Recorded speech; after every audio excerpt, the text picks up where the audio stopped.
Oh, did it?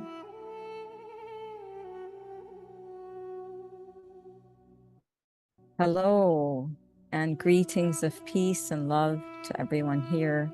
Welcome to another session of Divaan Ishq. Today, our topic would be being seen, and we're going to just basically take on this subject very casually and as real as we can to speak about what this topic actually means to each and every one of us. So Louisa and I both welcome you all to the Divan, and maybe we can start off with hands on our hearts and a silent prayer of peace.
Okay. Whenever you feel ready to open your eyes or keep them closed, I was thinking I could just lead us into the topic by reciting a bit of a poem, if that's fine. Um, since the topic of today is being seen, that's a topic that could be approached from many different angles, but I think in this divan, we're most interested in the kind of, or of course, we're interested in all the layers, but I think what's the most sort of where the hunger lies is the level of being seen of the soul, right? Of the heart. That's where we yearn the most. So, um, I have a poem by our um, ever pouring master Rumi.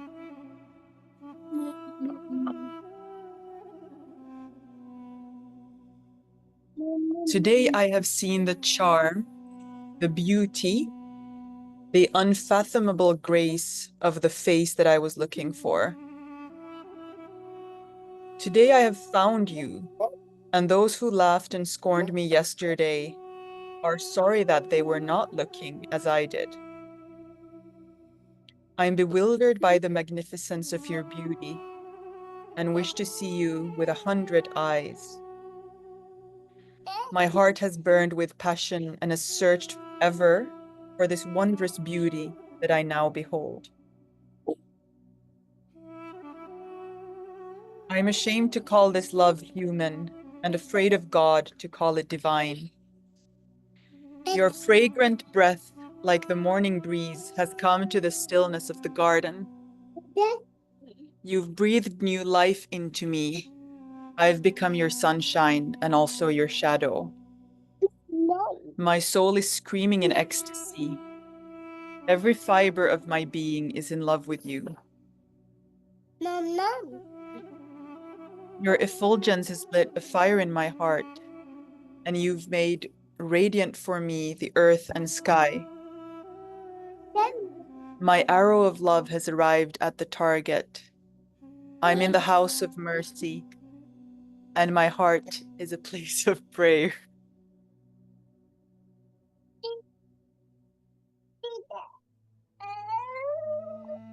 If there's anything you didn't hear, please tell me to repeat because I have the young master here who's not very happy that I'm not seeing him right now.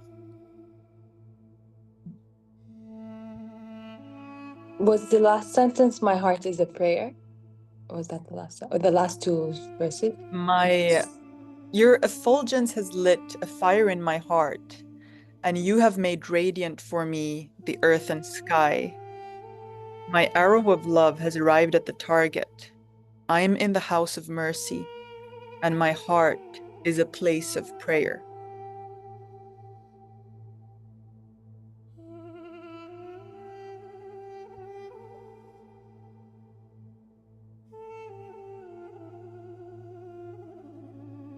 How about we take a few moments and do a penning on this?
Feel free to unmute and share.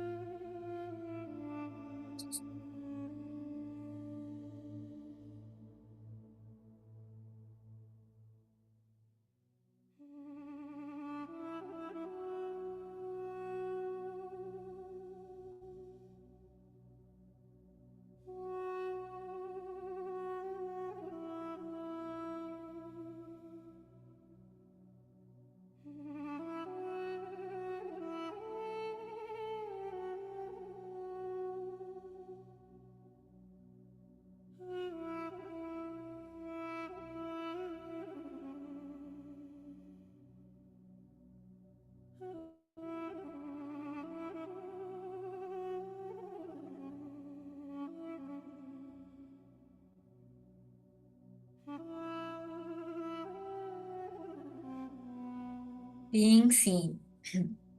I've become a vegetable, sliced and minced, cooked, I don't know. Storms never knock, they thrust, thrash, and uproot from ground. What have we prepared for the day the storm comes knocking down? Mind, body, spirit, how much of hell persists? How much of heaven exists in this cup of our soul? Have you seen you? Have you met you and asked how she been? How you loved her when she couldn't? Did you witness her fall and let her know you're there to hold her? Or did you raise a curtain to deny her call? See her again, eye to eye. She is neither an enemy nor a friend, an angel nor a demon. She is none but the witness, I.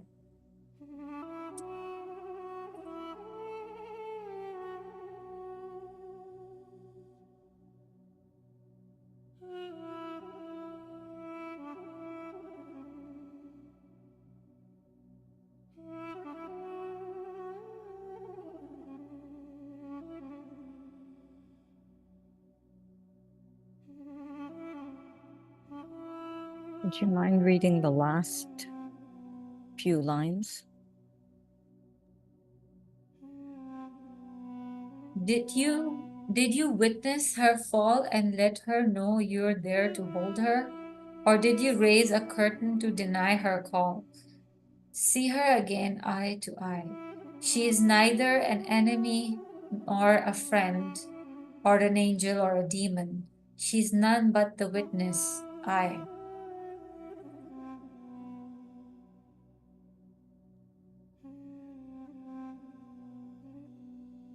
Truths.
I can go Bismillah. Allahu Akbar. You are the eyes in which I see. Sometimes I believe them to be me. I have to look again and ask, what is it that you see? Though you own through your own eyes, without the filter of my mind. To worship is a labor of the heart, so I know. I said, okay, again. Can I repeat it? Astaghfirullah. You are the eyes in which I see. Bismillah ar-Rahman ar-Rahim. You are the eyes in which I see.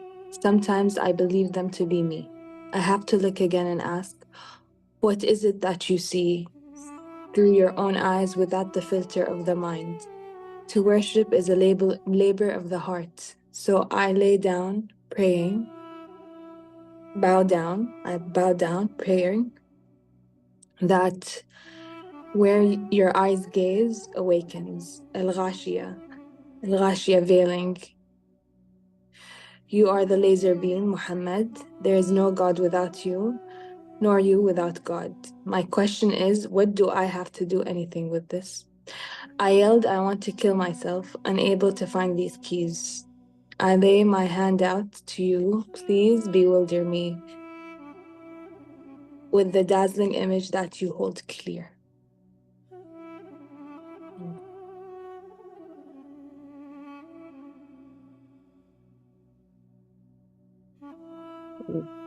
Let us repeat, please bewilder me, together in unison. Please bewilder me. Please bewilder me. Please bewilder me. Very powerful. To be seen. The all-present I see not, except through created and uncreated. Beyond the seeing, can we see the eye of eternity? Beyond the seer, can we see the eye of eternity, staring at us through every eye? The eyes of a mother, who is the seer? The eyes of a dog, who is the seer? A maestra's gaze, the invisible guide, who watches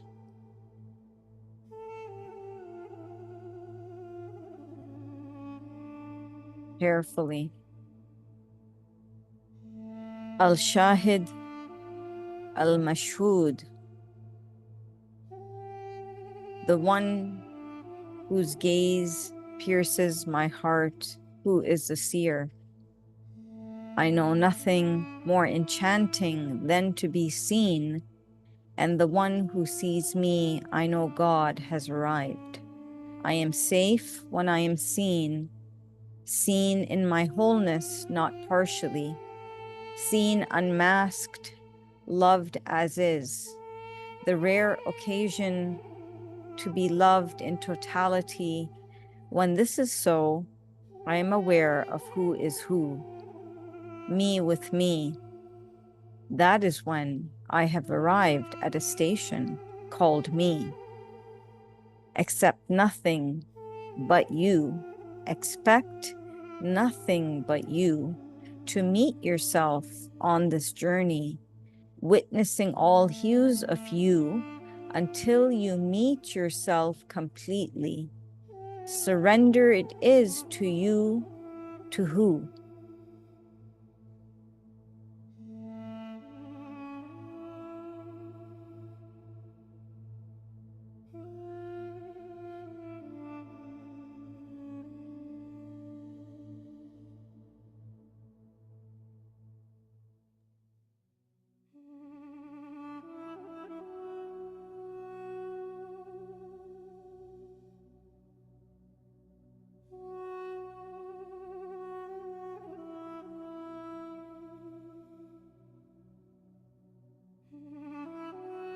Shall I share?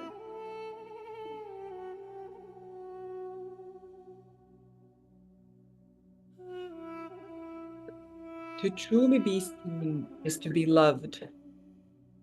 The human heart opens like a flower to the sun when seen by another heart.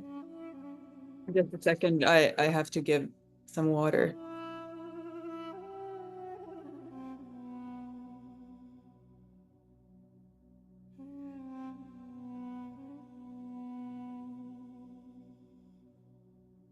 While we wait, everyone bring a drink along. Okay, try again. To truly be seen is to be loved. The human heart opens like a flower to the sun when seen by another heart.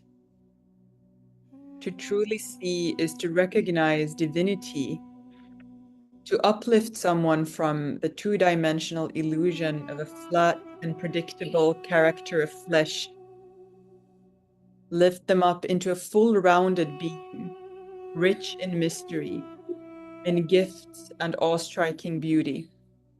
It takes one to know one. When your eye is beautified, there's nothing but beauty around, nothing but infinite love, nothing but God.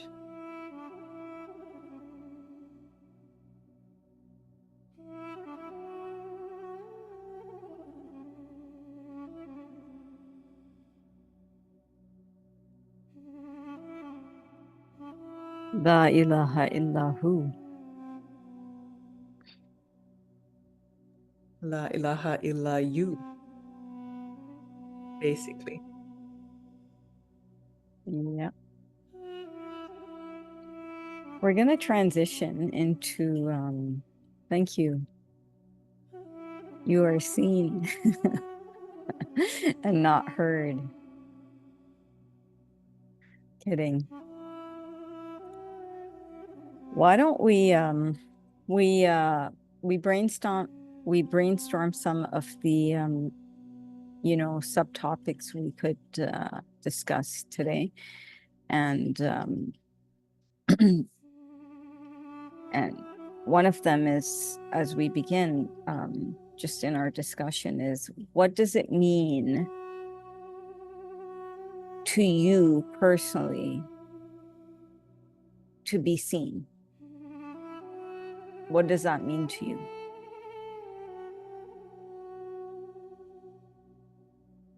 Could just unmute and just have this go around.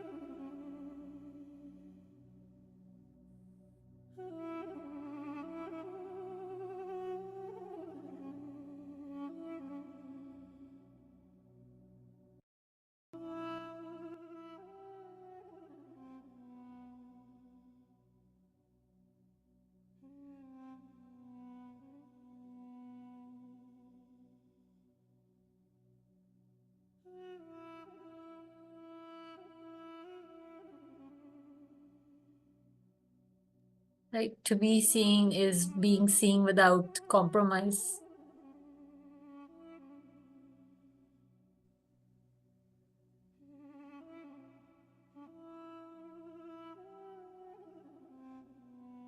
To be seen is to be seen without judgment.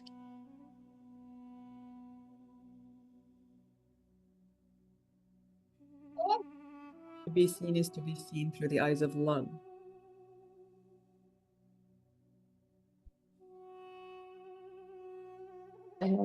To be seen is to be seen without preconceived notions, like without labels, without no judgment, in your totality, like you say.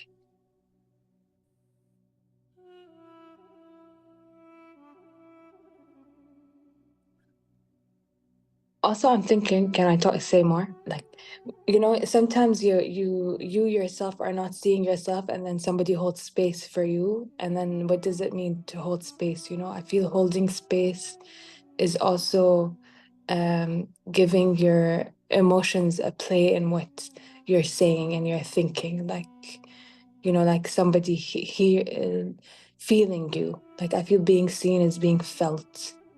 Yeah, yeah.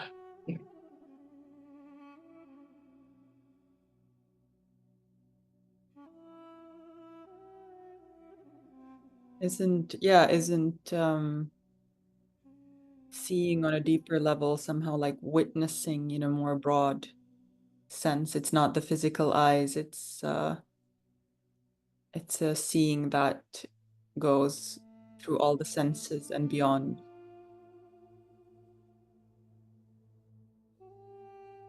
Like, it's like intimacy. When they say, into my eyes you see, that's to be seen.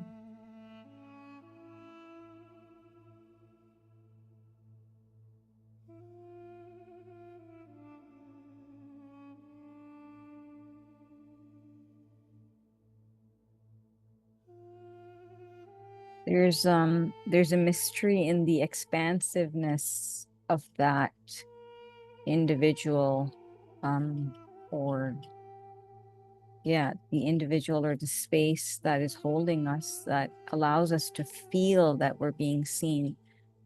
And it's such a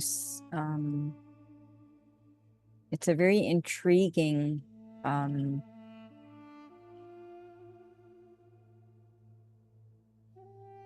experience,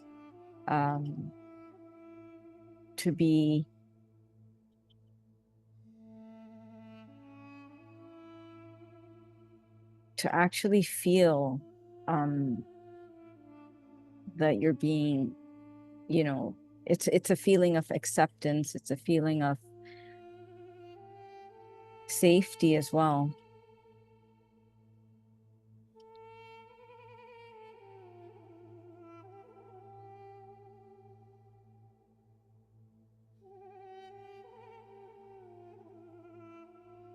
Yeah, safety is big, yani if I don't feel safe, I will not uncover. So even with myself, if I feel unsafe, I will not uncover myself to myself, because I feel I will not be able to see it. And it's hard to be I, like how in your poem, Mehtab, you said, not the angel, not the devil, not the just to be I, without having that with ourselves. And I feel that's why being seen is important. Yani, on the journey of healing, it's hard to do it on your own. Like there's power in spaces where there's adab, where you feel like you're always like putting yourself not first, but at the same time being held. So yani, it's like it's nice because you are also getting out of your own way. You the other people are helping. Yani, it's nice because we're seeing each other through each other and not through ourselves.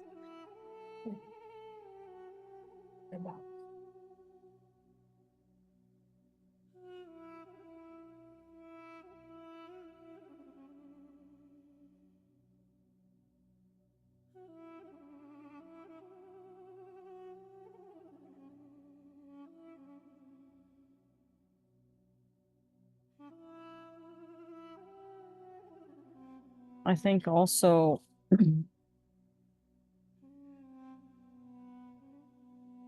being seen is feeling that we're being met on a very deep level. And in the journey of life, it's so much more easier to recall specific encounters and individuals we have met that have been able to hold that space so graciously, and if not graciously, in whatever way or form that we have felt seen. And so it's almost like it's easier to recall those individuals who have been able to see us in comparison to, others we have met in the journey.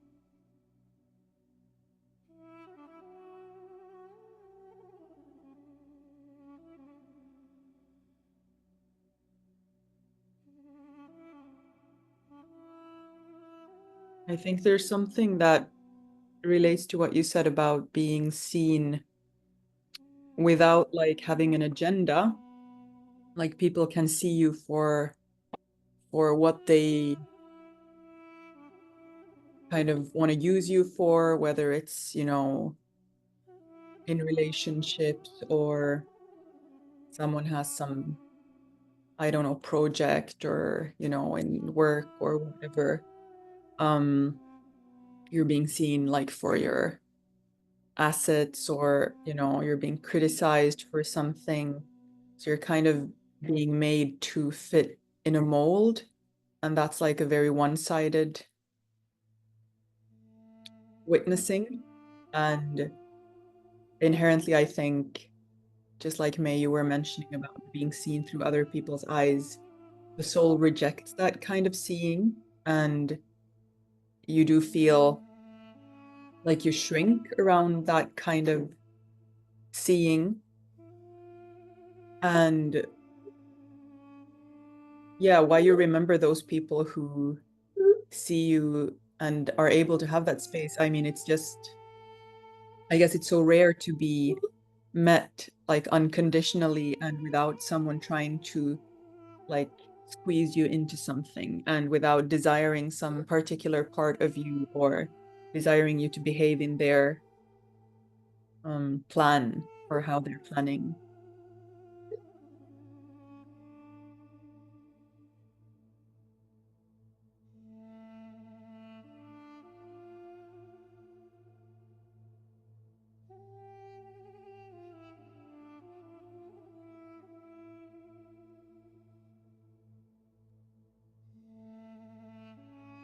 And I feel like many relationships, like at least like we're believed to think, have to be like a win-win, like you're gaining something, they're gaining something, and it is a way.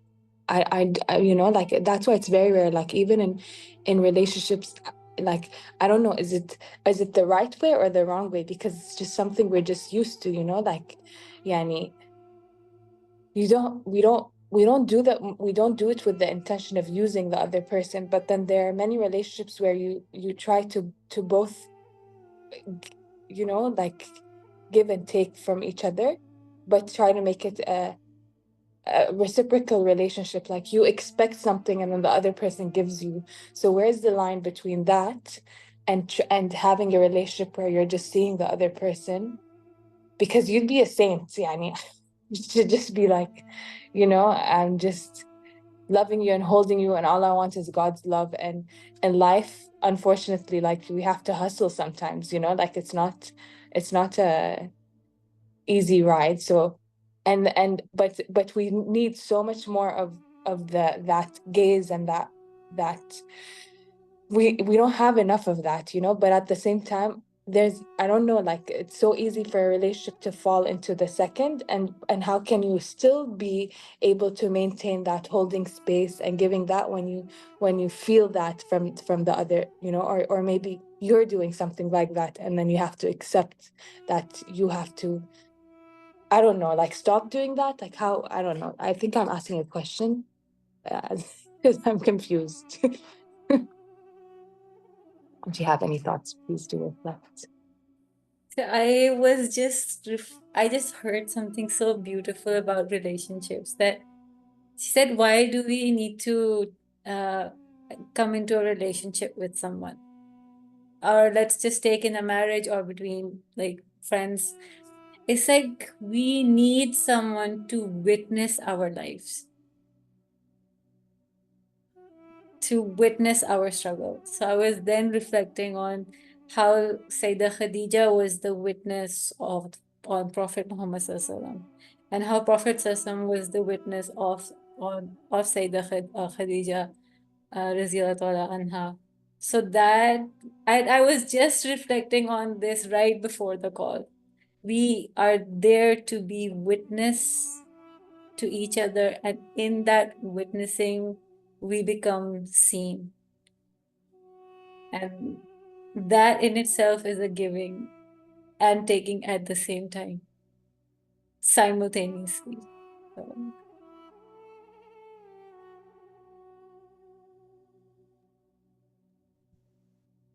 I think you have a very valid point, that there is a need. It's not just like a want or just, some sort of desire out of nowhere. It's it's it's a built-in feature for human beings. And I think as far as human history goes, we've lost the sense of being seen due to modernity, because how societies were run in the past, we had space holders, we had communities, people who lived among family, or, in villages or towns and whatnot, there is a very strong sense of community and support. So the journey, the witnessing, the struggles, the ups and downs and whatnot, the celebratory moments, were always inevitably, being witnessed. And now we have an actual issue of loneliness. There's an actual, it's almost like an epidemic. This is like, actually, an societal issue that a lot of people are facing, and governments are trying to, assist individuals, especially elderly and whatnot. It's not really confined to the elderly, but loneliness is an issue. And in loneliness, there is a connotation with depression, and we weren't designed to be in full solitude. The middle way is to have solitude, but also be with the people, right? To recluse or retreat, but then also be. So that's sort of like the mirage effect, the ascension and then coming back and doing and being with the people. So when we are with the people, with the human family, then we are naturally going to be seen. And when we're in solitude, then it's you with you.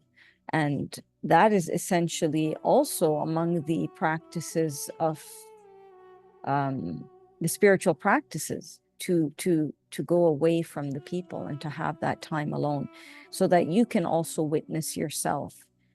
And even Imam Ghazali talks about that, right? The necessity, you cannot be in a long-term state of seclusion and retreat, because your bad habits, or you could easily, you're just basically, you would be masked, and you wouldn't really know yourself if you were not interacting with human beings. So going back to what you said about the need, it is an innate need. And if you study, children, they're always wanting to be seen. A simple thing they do, they want to make sure that's seen and they are acknowledged and affirmed. So this is something within us. And even, when we have spaces or we have individuals in our life, for example, the idea of the dost could be more than one dost, but that dost is that companion. It is the confidant. It is the one you could pour your heart to and feel held and not judged. It is the one where the secrets are even told to and you feel safe. So it is a way. It's part of the way. Even the spaces that we consciously choose to be in. Why is it that we are attracted to these spaces? So that we can be seen, we can be heard, we can, feel that sense of connectiveness or connectedness. So it's psychologically a very big necessity in our life. And spaces are one way in life, especially with, busyness and so forth, where people don't have time to see one another. People don't have time to converse. People don't have time to hear you out. People don't have time to take, on your woes or just be a listening ear. So then you go to therapists and you go to professionals for that. And had we, when we try to practice these sort of ways of being, then we can, we would be holding space for one to be seen. But that's not always as easy as it is said, because we have to start and begin with ourselves. We need to hold space for ourselves. And if we cannot do that, then it's most probably very, very difficult or even impossible to be able to do that effectively to another human being.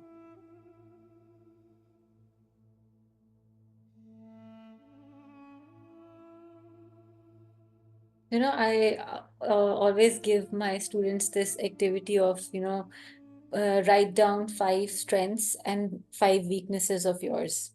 And they find it so hard to either some of them are easily able to point out their weaknesses, or there's a second category that is able to easily point out their strong points. So there was one of my students, she said that I called my friend and I asked her what my strength is or what my strengths are. So when a personality is being formed, it takes its own point of view and the people who are close to her, their point of view as well. And that is how the personality is completed. It is not without taking from external or internal. It's a collaboration of both. That's how we learn about ourselves and become aware of our strengths and weaknesses and develop the sense of awareness, and then picking and choosing what we want to keep and what we don't want to keep. And it's a continual process till the end. And that's why we need the sheikh, because they're mirrors, polished mirrors.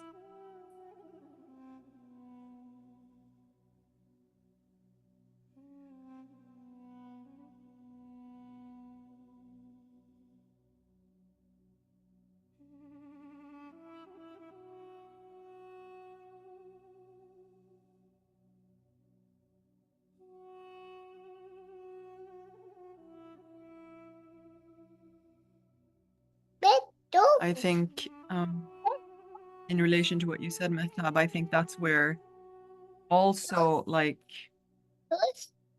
that's such a big responsibility as family to see each other in the highest way, because we do shape each other. And for example, if you keep hearing something that's negative or critical, you start to think that's true, and that becomes a reality for yourself, even though maybe you're not really that. And for example, like almost any character trait can be phrased in a positive way. And I'm not saying that, you never should bring things to other people's attention, but like reinforcing those things that are like positive, instead of like making the pattern solid of negativity. Like how much effect does that have on developing someone and actually bringing forth the desirable traits, if you're talking about like shaping a person? And even in yourself, I'm also thinking about, May, what you said about like being safe with yourself, like how when we're in a bad state, yeah, we keep reinforcing all the bad stuff, and then that's all we can see, and then that becomes our reality. And it can be so hard to just like believe something else without the help of someone who sees us with the right eyes.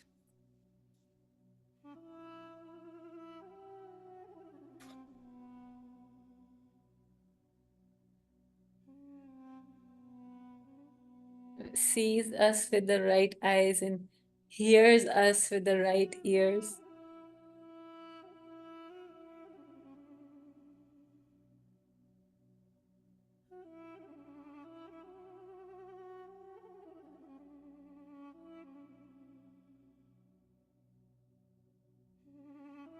And even like that, just like such a shallow thing, but even just the like the physical seeing, I'm thinking of how many women, I'm sure men too, but how many women are suffering like since they've been small from like insecurities around their appearance because they see themselves totally in a weird, distorted way when like those who love them, those who know them, and probably even like the neutral passerby on the street has a totally different view. Like how do we break away from this illusion of judgment? And I was thinking about the halwa thing, just like my mind, made a leap. When I was, I think, 19, I went to my first silent retreat, like 10-day silent Buddhist retreat. And I remember that was like the first time I felt beautiful, right? Really, really beautiful when I stepped into that silence and I stepped into the space of non-judgment. And it's suddenly like all these external voices and especially my internal, critique just got silent. And I was like, wow, this is, a totally different reality. How are you able to come to it? To the feeling, Yes, the feeling beautiful and silencing the inner critic. it just appeared because I think the silence in itself, after you're silent for some time, the inner voices just, they talk and they talk and they talk, and then slowly they start to, to get silent. And then when they shut up, it's like there's no one there critiquing anything. There's nothing that needs to be changed. There's nothing that is wrong. Everything is perfect, like as it is. And then, then you open Instagram and then you see a lot of weird stuff. And then you listen to people talking on the TV or on, wherever. Like, and then you just start again incorporating these false realities. And I'm sure you can learn to withstand these things when you develop a strong enough, like, seeing, witnessing of everything. But like, there's a lot of strange perspectives out there.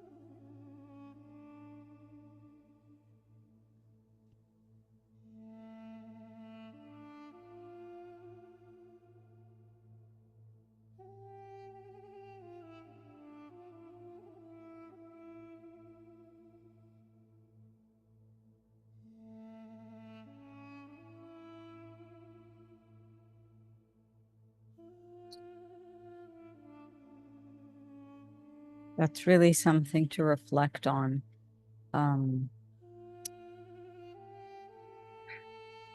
How we see ourselves based on external factors influencing our eyesight, our vision of how we see others and ourselves.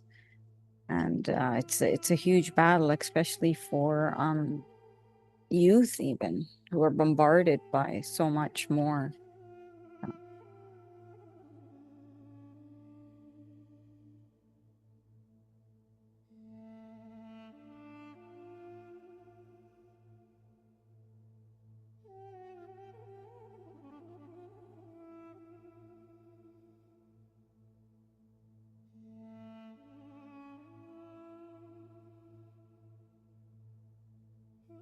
Have you ever,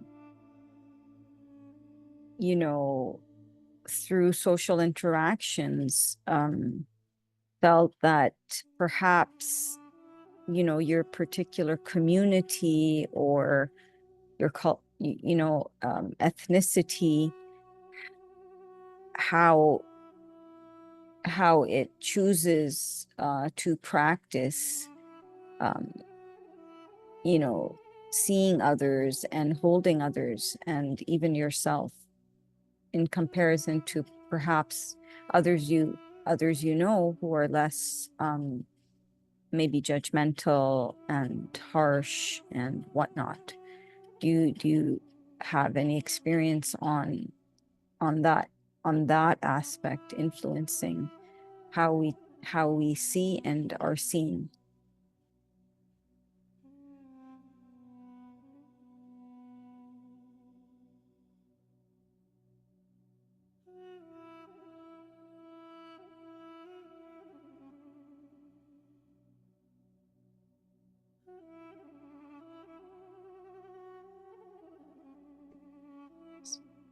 Um, when there are a few, like when you go on retreats, I think people generally like are outside of their normal environment, so they're more willing to be seen and see, like they don't have so many distractions.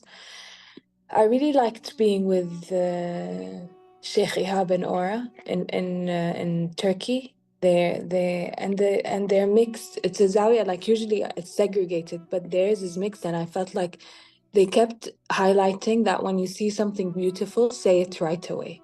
Like don't wait, like if you see something beautiful in someone, just say it. And I was there only the last few days, but to see everyone like that, like when I came, everyone was so joyful, so like, and so intimate with each other, like they're just. And I love it when everybody says something nice about someone, and then the person has to sit and listen to everyone saying that. To the like it was not like this is very different than being home, obviously. Being home is just another story. I mean, being home, especially like when, like now I'm having a conversation, Zoom, my mom comes in, is this therapy? Like everything is just therapy now. Like everything is just like the yeah, there's and then I start to talk that way, and it bothers me because I don't like to think of struggles that are real because of dysfunctional ways of how we were raised, and because of things that are very unjust and obvious. Yani. These are less significant to talk about, and instead we just say, you have a chemical imbalance and you need medication and you're just sick and you have to just deal with your sickness, and everything is just because you're sick and you're sick and you're sick. And then I start to talk in that language, and I feel like I'm lost. Like what is it like? And then I start to attract psychos in my life, and I start to be like, I'm really a psycho. These are people really exist. Yani, there are real psychopaths, and everyone's struggling, and we can't talk about our real struggles because everything is maintaining people's status. Like you cannot divulge family issues. You cannot like poke or fracture the portrait that everyone's walking around with, and everyone's like square. And and then you meet, and then people agitate you, and then I'm being agitated, which is fine, but then I get people telling me that I'm confused and I don't have peace, and I don't feel like I'm at peace. But I need a silent retreat, Louisa. That's what you made me think about. Silent retreat. Voila. But yeah, to answer your question, I think zawiyas, but it's unfair. Like, why do you have to travel just for like a few weeks to get that and then come back and you try to spread that, and you do for a few days and you keep trying to do it, but then you kind of, yani, alhamdulillah, that's why it's called the retreat, right? You go a little bit, you retreat, then you come back to like war, basically. So alhamdulillah for that too. I mean, That's how. sorry, May. I know the feeling. I mean, that's why I guess I fled for so many years to an ashram. But I think the point is to go into that space, and it's like getting a dose of, spirit medicine, and then we come out, and in the best case scenario, we can hold that for some time. We can maybe even spread it to others. And I guess the challenge is also like to find how we incorporate like that small retreat into every day. Like, is it through prayer we find that? Is it through meditation? Is it through like connecting with nature, which like is such a like resetter when it comes to, correcting our vision, so to speak. Like everything is just perfect as is in nature. Like what brings us to that kind of daily clarity. And then of course I really do think like retreats are amazing tools, and like in the best case scenario everyone has a chance to do them like regularly. But then like how do we survive, how do we survive this dunya? How do we like actually see beauty every day? Like how do we increase our seeing?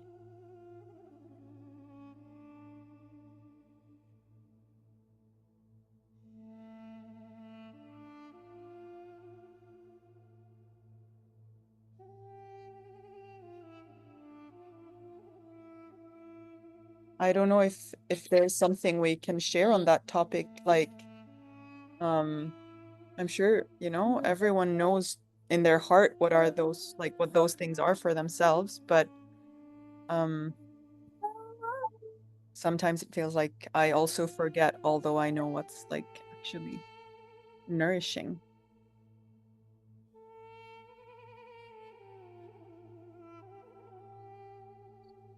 I think what you mentioned in regards to practicality of that, we need solutions, right now, for example, especially based on what is happening in the collective, and equally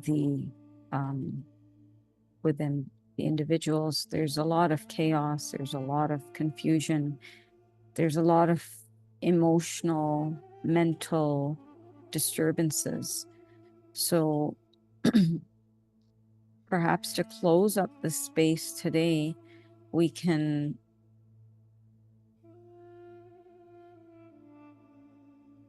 ask ourselves, what are some ways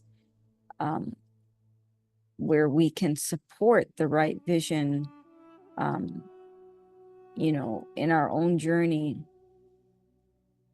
to see ourselves and to be able to see one another.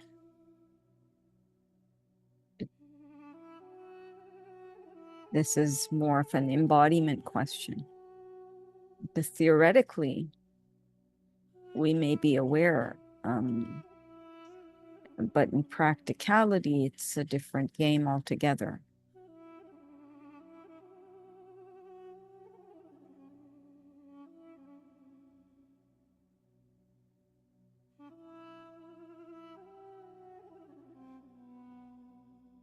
Witnessing nature is a big, like it's true. Like witnessing the sunrise, for example, or being outside, just seeing the change from darkness to light every day, and realizing that that's something that's happening within us.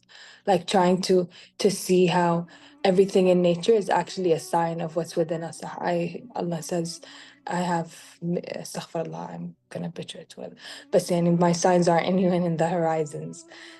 And so that metaphor for us, it reminds us of our true nature. So I feel giving our time to witness in nature, and then trying to embody nature, like embody and be gentle with our ugliness, like, and try to change whatever they told us that we're ugly. Like my therapist says, 80% of our thoughts are negative, and you have to counter that with 100% positive thoughts. So really, not to believe our thoughts. That practice. And another thing that I say, and I wish I did more often, but it's hard, when you try to get, at least for me, Annie, sometimes I feel like I want external validation, like I want it from something outside, and we don't get that. Yani, I don't, and sometimes you create more trouble because everyone's going through their own thing, aslan. Astaghfirullah. So also really, when Rumi says stare at your wound, like it's true, like stare at your wound, like don't get confused with your wound, but always remembering that it's not something that it's like happening because this person is doing this or that person is doing that or that. Like we all have our personal story and of separation from the beginning, like the separation wound, or when the veil was fractured for some reason. And that's why we see things the way we see things, but it doesn't mean it's real. So that's, for me, these are things, and write about that. Like, track my thoughts, be witness in nature, witness nature, and don't look at other people to heal us. Like, always look at where the source is, the source. Always look at the source. Inshallah. Inshallah, I just wanted to say what you just spoke. I want to say that, the people who are telling you that you're sick, that you are confused, or that you need help, you don't need those people. Because they can see you and they still choose these words to further hurt you. And they're not dumb or naive when they're saying this thing. So these are not the people that you should listen to or take validation that your state needs help. You know this and you will overcome this. And once such external voices stop coming to you, you will overcome all these things. But you need to choose the right people. Just know that these are the wrong voices. You don't need them. Cut them out. Cut them out. No, but cut them out, like slit them with the Imam Ali's sword. You don't need to hear a single word like that. That is the indication that they are not the ones you need to hear. They can stay in your life, but they're not for you to pick anything up from. You got this. Thank you, Mahtab. Thank you. It's hard when they're your parents. But inshallah. They're mostly parents, like my Yeah. students, they hear the most weirdest things. Like, one of my student got married and she got abused, and her mother said you should get your vagina fixed. Oh my And I God. think that is what could be worse to hear than that. Because she Astaghfirullah. said probably you would never get married. So the worst things we get to hear are from the ones that are nearest to us. We are all suffering from mother wounds or the father wounds. That's the reality of most of the individuals. Mm, But they are also humans and nobody's perfect. yeah. So we have to keep empathy for them, and being empowered women as we are, being Zenobia force as we are, we need to know what to pick and choose. Period. Thank you, love. Thank you, Habibti. And before we wrap, how about, would you like to state anything, Louisa? Both of us on what, on this last point?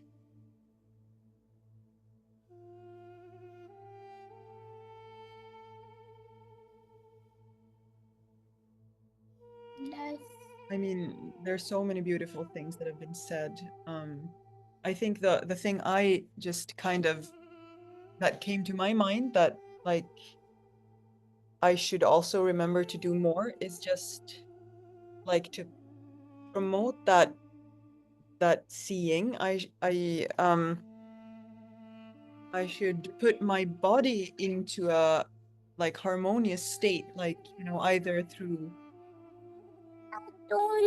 like going out for a walk, physically altering my state, doing breath work, doing a guided relaxation, whatever, it may be that brings my body out of a state of war, that promotes me seeing more clear. Otherwise, I also see with hostility because my body is in an alarm state. So that's just something, I guess, I could add. Yeah, I'd like to add to that as well. For myself, in terms of embodiment, through a deeper awareness on the importance and the necessity to really feel into our body, and honor the body. I would like to make sure that, you know, this practice does not pause, or it's not, you know, a timely, it's rather a constant practice and a part of the everyday. I should be aware through my witnessing of myself by observing and feeling into how my body feels with every phase, you know, of the day or of my interactions.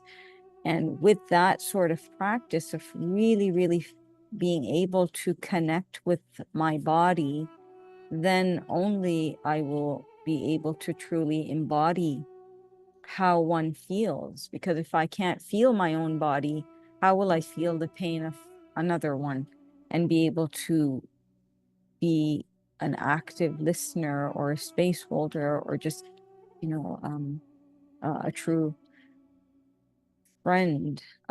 So I want to practice this, you know, in a consistent way, always honoring the body, my body.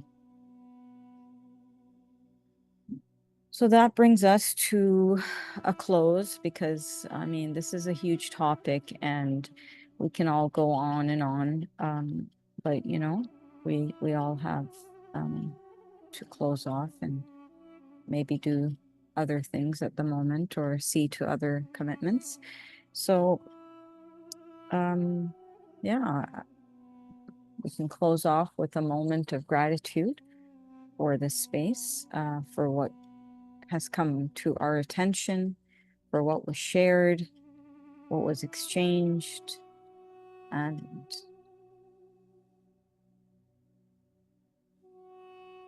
whatever else.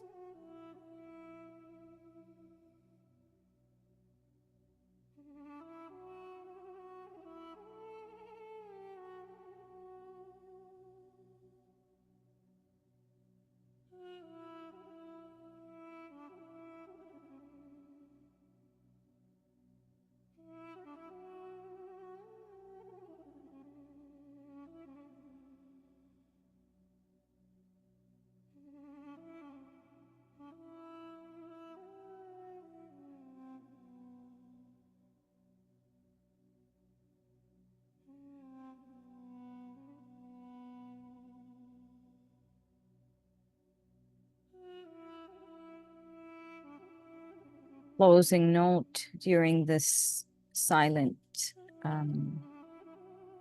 holding our heart space, perhaps there was something that we were shown as a vision. So hold on to that. Hold on to that vision as the takeaway. So thank you. Thank you, May, Mehtab, and Louisa.